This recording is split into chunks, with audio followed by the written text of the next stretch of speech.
And we are back for episode 15 of the Hitters Meeting. I am Ryan, and I am joined with my co-host, Coach Ken Anderson. Ken, how the heck are you doing, buddy?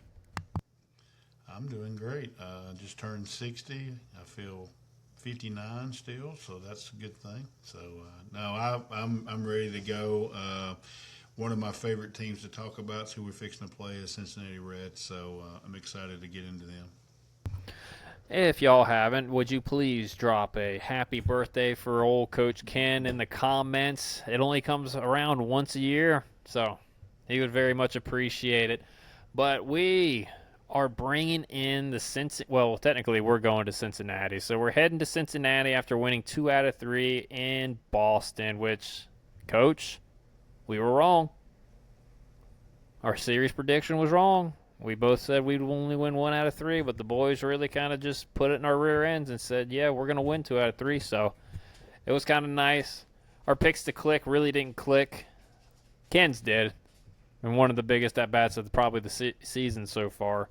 Riley was not good. He was 1 for 11, 8 strikeouts. Ronald was 2 for 11. He had 3 walks, but he hit the big grand slam that really propelled us to that Game 3 victory over Boston. So that was really good. But moving on to Game 1 in Cincinnati, we're facing an old nemesis who we faced this year in another uniform. Chris Paddock is on the bump for Cincinnati. What you got on old Chris Paddock? I said it when we played the Twins. He's your normal, average major league pitcher, velocity wise, stuff wise, and with those, you just try to get him up in the zone. He's hittable. As you see there, if you're watching it on YouTube, those are the pitches you have to lay off of. And so that should have been swung at. So he will give you off speed. And I haven't got the chance to look at Ryan's scouting report, but I'm assuming belt. If you see it at the belt, go for it. If you see it lower than that, let it go. So, and off speed, try to hit the ball middle backside. I think we can have success against Chris Paddock if we have good approaches against him.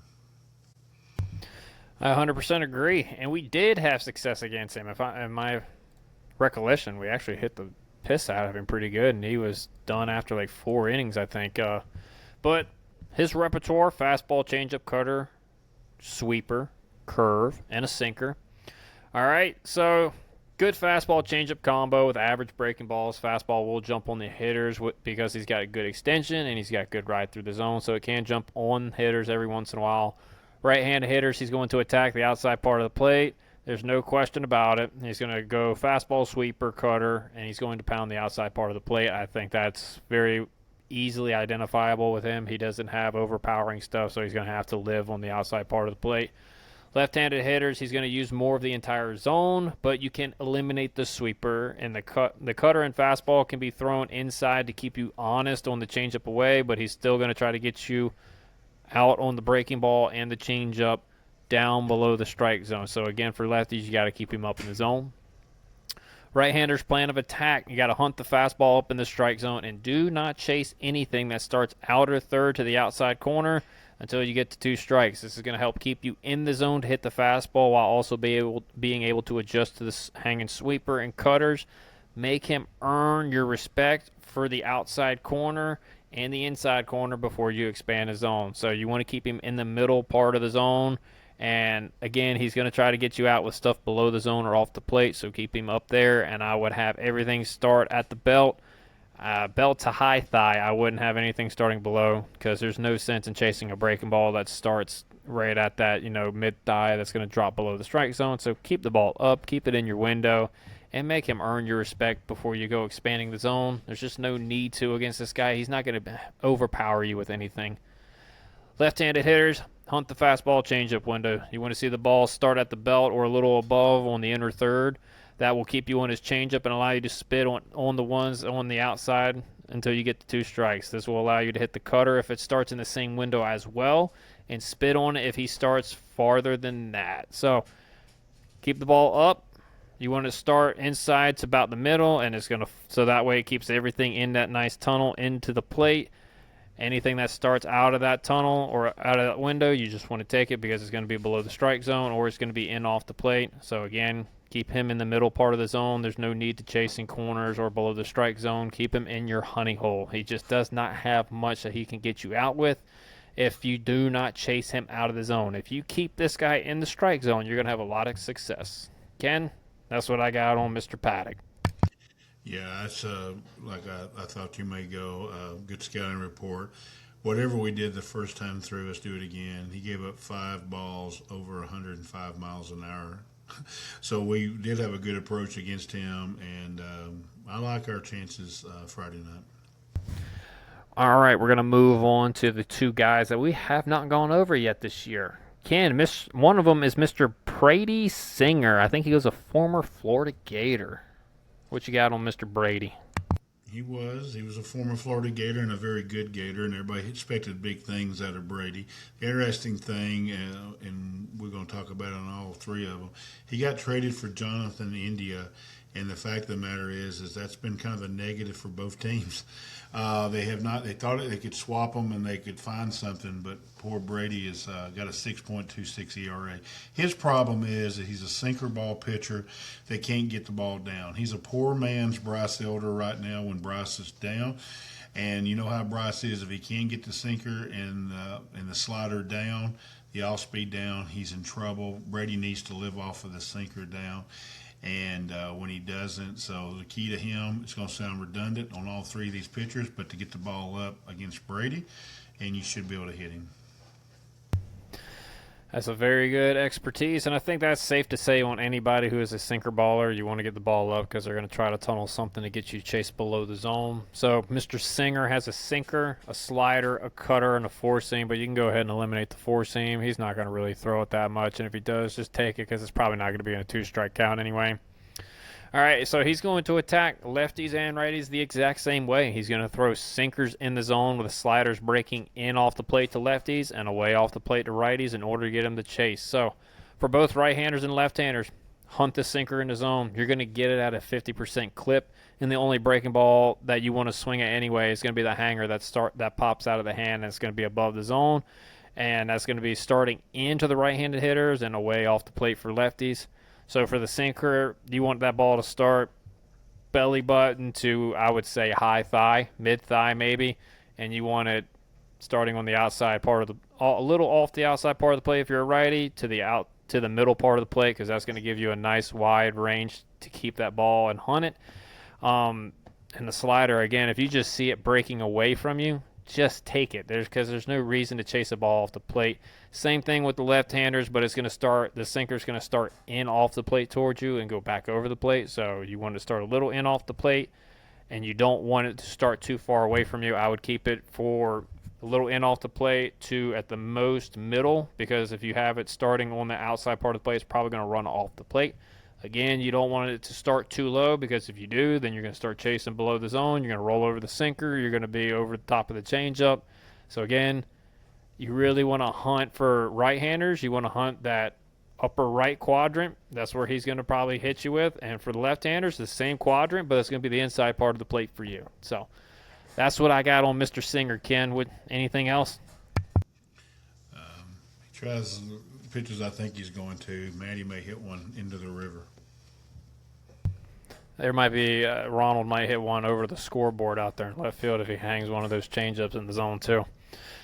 But we're going to move on to Game 3 and probably one of their better starting pitchers, Nick Lodolo. Ken, what you got on the lefty?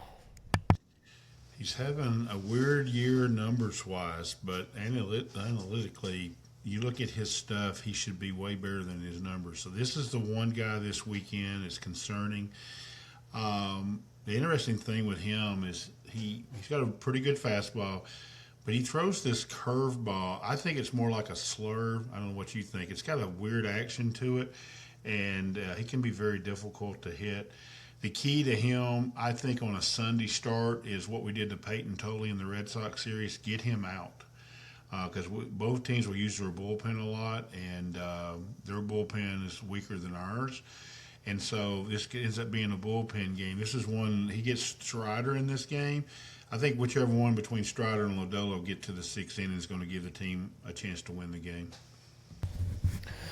I would agree, and I think his big problem can be, and you were talking about it, but now seeing what his I saw what his curveball looked like this year. His curveball looks, I wouldn't even say slurve. I think his slurve has more downward break than what his breaking ball does right now. I think it's more in between a slider slash sweeper because it kind of goes like this, just and then just has a sharp, quick little at the very end. It doesn't have much vertical movement, right? So it doesn't move up and down much this year. It's more horizontal break. That one that you saw in 2025, that thing's got depth. That thing vertically breaks a lot. And I think that's why he's struggling because he's not getting that. And I think that's why he's got a 6 ERA right now. But with that being said, that's not my problem to fix. That's not Ken's problem to fix. And that's something that the Braves should be able to keyhole in on and absolutely give him fits. So Mr. Lodolo, he has a sinker, a four-seam, a curveball, and a changeup. Lefties, you're going to see 2 pitches, sinker and curveball, nothing else. Righties, they're going to see primarily the fastball and changeup, but he does mix in the curveball and the sinker as well, just to keep you honest on those pitches. So for my left-handed hitters, just hunt the sinker up in the zone and out over the plate. You want the ball to start outer third to the middle part of the plate and starting around the belt to high thigh height. The curveball is going to have a ton of horizontal movement, as I stated earlier. So it's going to need to start behind you and above the zone in order for you to even want to offer at it. Basically, anything that starts in the tunnel for the sinker that you want to hunt and it starts breaking away, just take it because it's going to be a ball because of how much it moves horizontally. Right-handed hitters, you're going to have to hunt the fastball and changeup window. This is going to help you keep you on the sinker as well. You want the ball to start at the belt high to high thigh and middle to outer third. Anything that breaks into you, take it. There is no need to expand inside on the breaking ball when he is primarily going to live on the outside part of the plate with the other 3 pitches. Don't expand in. Don't expand low in the zone. Keep him in the outer 4 boxes. And what I mean by that is the quadrants, the top 2 on the outside part of the plate. That is where you are looking at. That is what your honey hole is, and that's where you want to do damage. So look to drive the ball to right center field. Don't expand in. Don't expand low. Maybe expand in on 2 strikes, but I would still keep it above the high thigh. Anything that starts below that, I wouldn't even offer at it. Even with 2 strikes, you're like, well, what if it's a strike? Well, if you're going to expand on 2 strikes down that far, the probability of you doing anything damage-wise goes down significantly, and a lot of our hitters are damage-type hitters. They look to drive the ball. They're not. Mauricio Dubon can do it. Ozzy Albies can do it, but Ronald Acuna shouldn't do it. I wouldn't even suggest Matt Olson do it. I wouldn't suggest Austin Riley to do it. Stay in your window. Stay in what you're hunting, and do not expand past that. So, Ken, that is what I have on Mr. Lodolo. Really wasn't none of these starting pitchers were that hard to game plan. So, if our guys should go in and they should feast this weekend. I don't know about you, but that's what I'm feeling.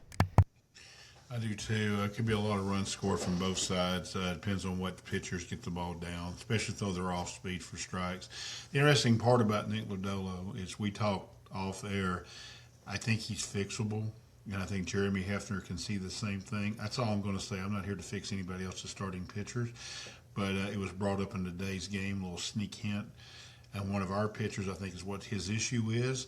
So if we somehow, the Reds fall out of it, and we target him as that starting pitcher to go get, especially from the left side, I think he'd be a perfect fit because I think Jeremy Hefner could fix him like that. And honestly, a guy who had like a low 3 ERA, that tall, has a little bit of giddy up on his fastball. His curveball has the potential to have a lot of break and a lot of depth. I wouldn't mind having that in my rotation. I'll just keep it a $110 with you, and I don't think he's going to cost a whole lot either. So, but we're going to move on to the relievers.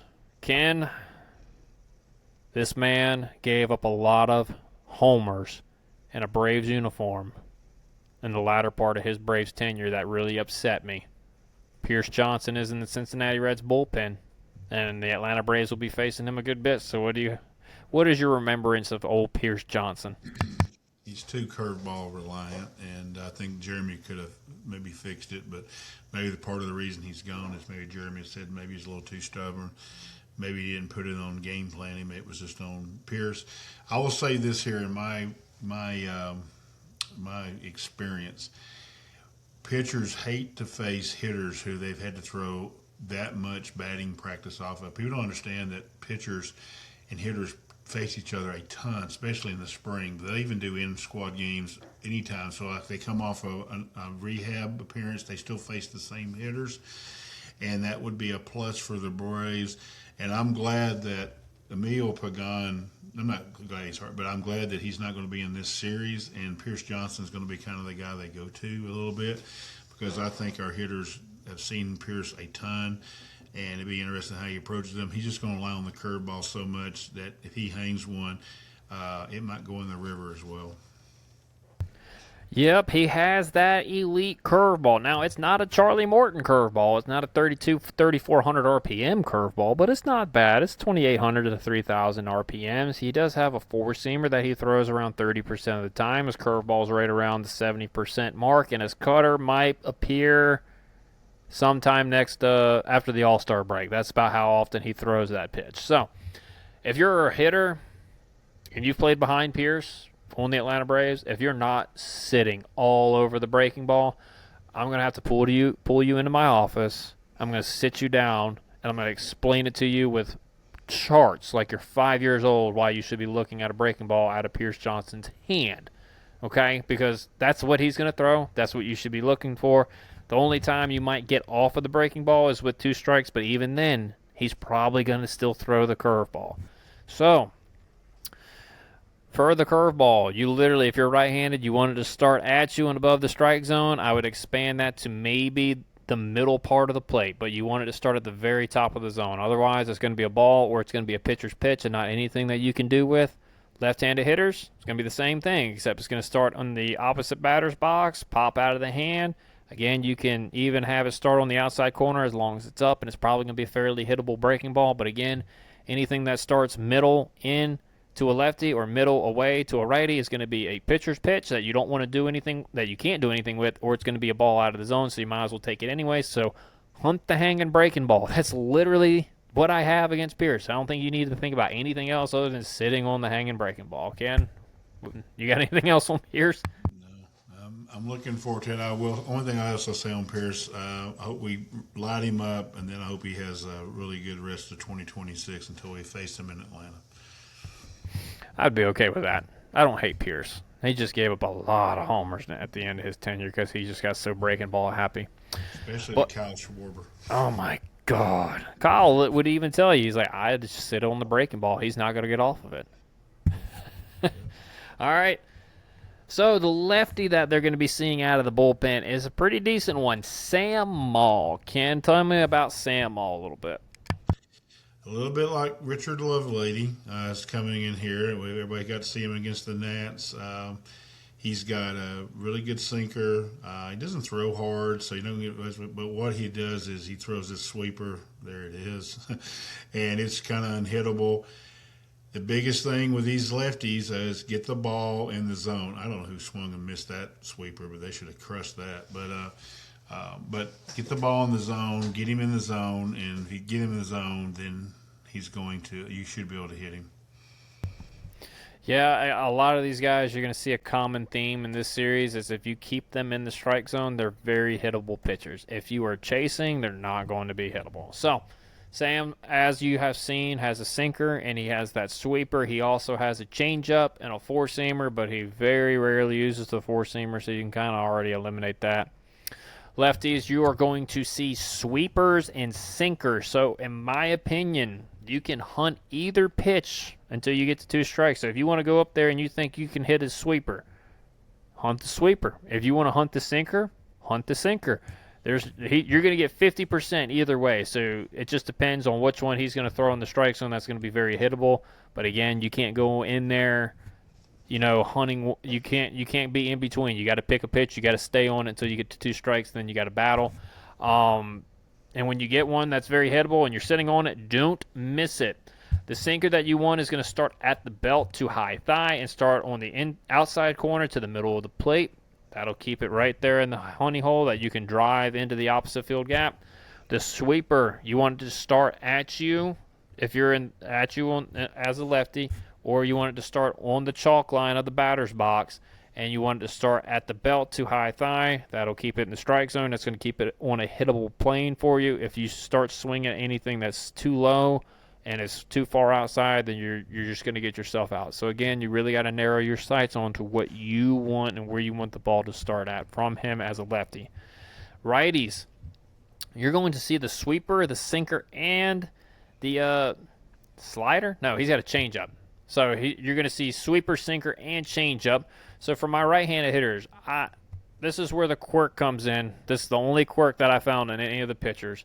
He throws 75% OO sweepers to right-handed hitters. Sit all over first pitch sweeper if you are Austin Riley, Ronald Acuna Jr., Ozzie Albies. If you're in the box against him, sit first pitch sweeper. 75% of the time. He's thrown 36 OO sweepers this year. And any other count on all the other counts that are a possibility afterwards, he's thrown just 22 sweepers to right-handed hitters. So you can almost eliminate that pitch entirely after the first pitch is thrown. So after that first pitch is thrown, then you go to the hunter. You want to hunt the sinker and changeup window. You want the ball to start at the inside corner around the belly button to high thigh to the middle part of the plate. Do not expand low. He wants you to go out of the zone and chase the changeup below the strike zone, so you got to stay keyed in on the top 4 squares of the strike zone if you're a righty. So you want it to start inside corner up, inside corner in, like right in the middle part of the zone. Again, middle part of the zone up, middle part of the zone middle. You don't want to expand in. That is too low, middle low, or any part of the outside part of the plate, because the sinker will run off of the plate and the changeup's more likely going to go below the zone if you let it start too low. So hunt your honey hole in that. So for this one, you want to pull him. I mean, you're not going to see anything really that I would want on the outside part of the plate. Get it up and let it fly if you see Sam All, and sit first pitch sweeper. Ken, that's what I got on Mr. Sam All. Sounds perfect. I think you hit him spot on. That's interesting about the right-handed hitters. So that's a nice little nugget you caught. That's a good catch around. I appreciate that. So with that being said, Ken, we got series predictions we got to get into. We got picks to click, and then we got, how many games we're going to win. So I'll start with you. You can do either or, series win, or do you want to do your pick to click? I'll start with pick to click. If I'm going to say a guy's going to hit 3 balls into the river, then I got to take him as my pick to click. So I'm going to take Matt Olson. He normally rakes in Cincinnati. And interesting about Matt, I went through, looked and put the ballpark lay. You can do this. If there's an app, you can do this. He hit 4 balls in Boston that would have been home runs in small park. So I think Matty's about to get right here and go on another heater. And nothing better than Cincinnati to get him going. And I think he's going to launch in Cincinnati. I think it's going to be a multi-home run weekend. That's a really good pick. But I'm going the 2 guys who've been struggling the most. And I want to hear, and you're going to hear me out real quick. None of these guys throw hard. None of these guys throw 96, 97, 98. It's going to be your 2-seamers with movement, 93 to 94. Every once in a while you might see a 95 come out of these guys. But I think the 2 right-handed hitters that we need to get going, Mr. Ronald Acuna Jr.